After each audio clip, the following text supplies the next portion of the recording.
అప్పుల బాధలు వెంటాడుతున్నాయా? అయితే 6 JVR వారి జాతిరత్నాలు ధరించండి. రైట్, బ్రేకింగ్ న్యూస్ వస్తున్నాం మనం టీవీ స్క్రీన్ పై. విశాఖలో నవవధువు అనుమానాస్పద మృతి కలకలం రేపుతోంది. పెళ్ళై కేవలం 40 రోజులు మాత్రమే అయిన యువతి కృష్ణవేణి తన నివాసంలో విగతజీవిగా కనిపించడం తీవ్ర విషాదానికి దారితీసింది. కుటుంబ సభ్యులు ఆమె ఉరివేసుకుని ఆత్మహత్య చేసుకుందని చెబుతుండగా ఘటనపై పలు అనుమానాలు వ్యక్తమవుతున్నాయి పోలీసుల్లో. విజయనగరం జిల్లా మెంటాడ గ్రామానికి చెందిన కృష్ణవేణికి ఇటీవల వివాహం జరిగింది. పెళ్లి అనంతరం భర్తతో కలిసి విశాఖలో నివాసం ఉంటుంది. ఘటన జరిగిన రోజు భర్త విధులకు వెళ్ళగా ఇంట్లో ఒంటరిగా ఉన్న కృష్ణవేణి ఉరికి వేలాడుతున్న స్థితిలో కనిపించినట్లు సమాచారం. సో విధులు ముగించుకొని ఇంటికి వచ్చిన భర్త ఈ దృశ్యాన్ని చూసి వెంటనే స్థానికులకు పోలీసులకు సమాచారం అందించారు. సమాచారం అందుకున్న పోలీసులు స్పాట్కి చేరుకుని ఆ డెడ్ బాడీని స్వాధీనం చేసుకుని పోస్ట్ మార్టం నిమిత్తం హాస్పిటల్ తరలించారు. యువతి మృతికి గల కారణాలపై అన్ని కోణాల్లో ఇప్పుడు దర్యాప్తు చేస్తున్నారు. సో కుటుంబ సభ్యుల వాంగ్మూలాలు నమోదు చేయడంతో పాటు అవసరమైన ఆధారాలను సేకరిస్తున్నారు పోలీసులు. అసలు పెళ్ళైన కొద్ది రోజులకే నవవధువు మృతి చెందడం ఇప్పుడు స్థానికంగా తీవ్ర చర్చనీయాంశంగా మారింది. ఇది నిజంగా ఆత్మహత్యనా లేక మరేదైనా కారణం ఉందా అనే అంశాలపై పోలీసులు ఇప్పుడు దర్యాప్తు చేస్తున్న పరిస్థితి. అండ్ దర్యాప్తు పూర్తయిన తర్వాతే ఈ యొక్క ఘటనకు సంబంధించిన పూర్తి వివరాలు బయటకు వచ్చే అవకాశం ఉంది. ఏదేమైనప్పటికీ అంటే కేవలం కృష్ణవేణికి అండ్ మురళికి కేవలం పెళ్ళయి నెల రోజులే అవుతుంది. సరిగ్గా 20 రోజుల తర్వాత, పెళ్ళైన 10 రోజుల తర్వాత 20 రోజులుగా ఈ యొక్క పిఏ పాలెంలో ఉంటున్నారు విశాఖకు సంబంధించి. ఈ అమ్మాయి ఒక మార్ట్లో పనిచేస్తుంది, ఒక అటెండర్గా. అండ్ అతను దివీస్ ల్యాబొరేటరీస్లో మురళి క్వాలిటీ అప్రైజర్గా పనిచేస్తున్న పరిస్థితి. సో ఇలాంటి నేపథ్యంలో అసలు ఆ అమ్మాయి ఎలా చనిపోయింది అనేది ఇప్పుడు ఎవరికి అంతుపట్టిన విషయం.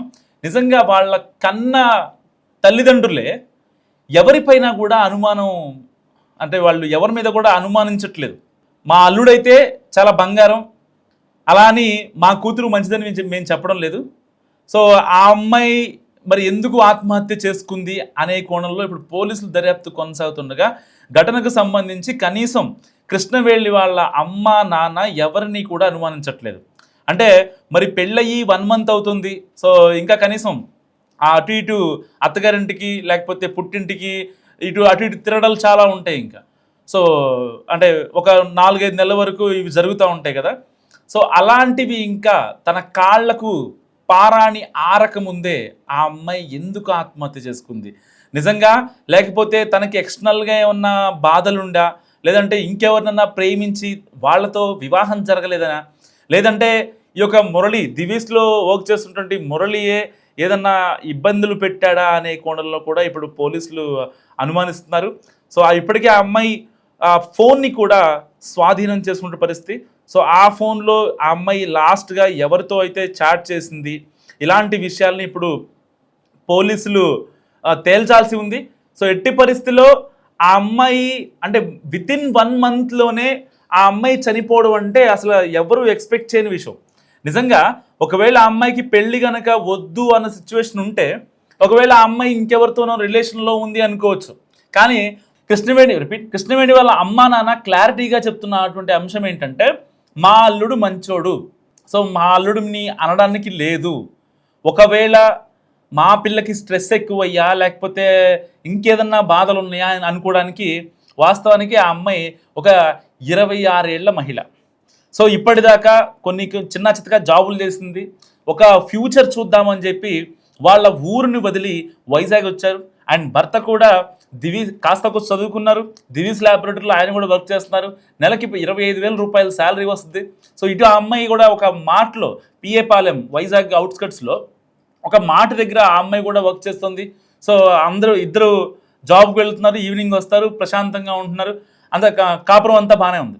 ఎక్కడ ఈ 1 monthలో ఇటు అత్తగారింటికి కానీ పుట్టింటికి కానీ ఎలాంటి కంప్లైంట్స్ కూడా వెళ్ళలేదు. అంటే ఆ అమ్మాయి తరపు నుంచి కానీ అబ్బాయి తరపు నుంచి కానీ మరి సడన్గా ఆ అమ్మాయి చనిపోవడం వెనుక అసలు ఎవరున్నారు? నిజంగా ఇప్పుడు ఆ అమ్మాయికి సంబంధించిన ఫోన్ తీసుకున్నారు.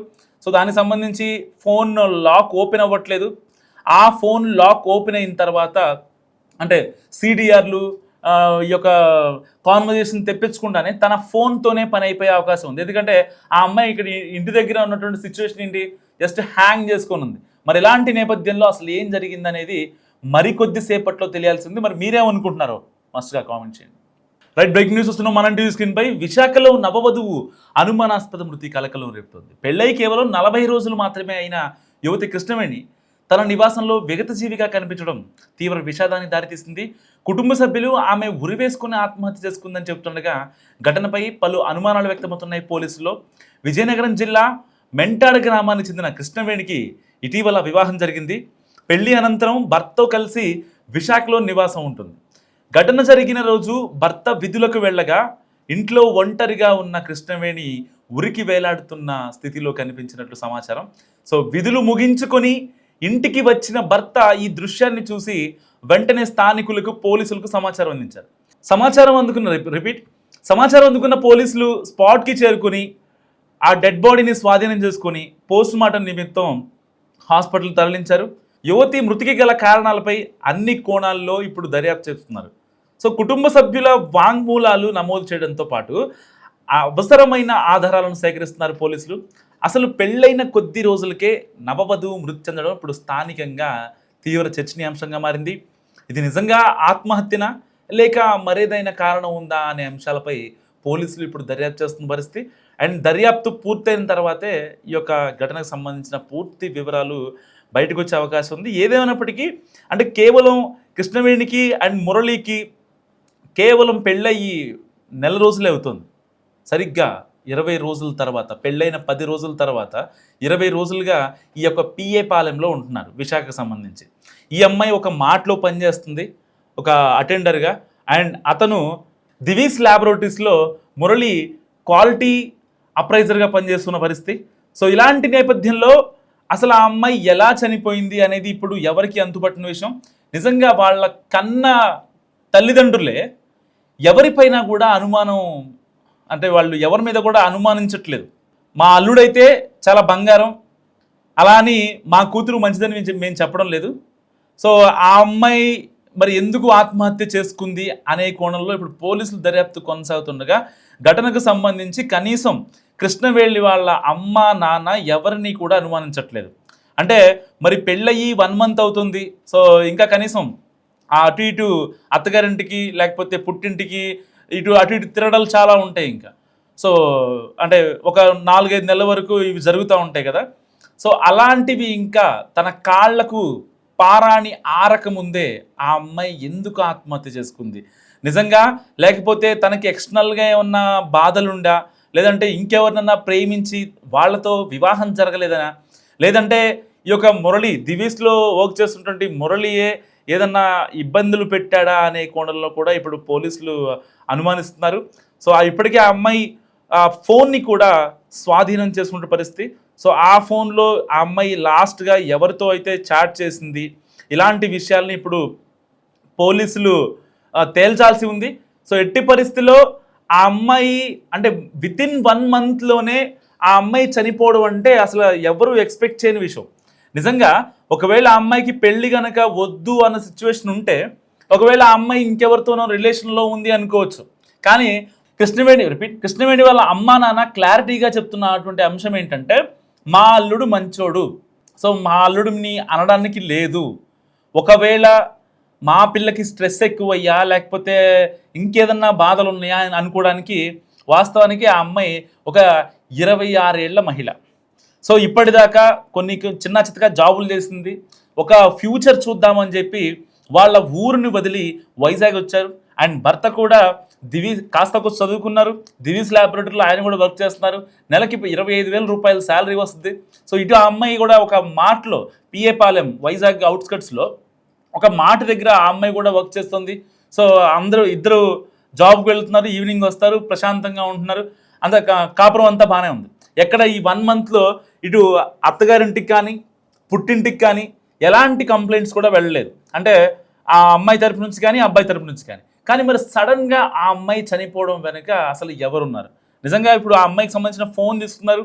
సో దానికి సంబంధించి ఫోన్ లాక్ ఓపెన్ అవ్వట్లేదు. ఆ ఫోన్ లాక్ ఓపెన్ అయిన తర్వాత అంటే సిడిఆర్లు ఈ యొక్క కాన్వర్జేషన్ తెప్పించకుండానే తన ఫోన్తోనే పని అయిపోయే అవకాశం ఉంది. ఎందుకంటే ఆ అమ్మాయి ఇక్కడ ఇంటి దగ్గర ఉన్నటువంటి సిచ్యువేషన్ ఏంటి, జస్ట్ హ్యాంగ్ చేసుకొని ఉంది. మరి ఇలాంటి నేపథ్యంలో అసలు ఏం జరిగిందనేది మరికొద్ది సేపట్లో తెలియాల్సింది. మరి మీరేమనుకుంటున్నారో మస్తుగా కామెంట్ చేయండి.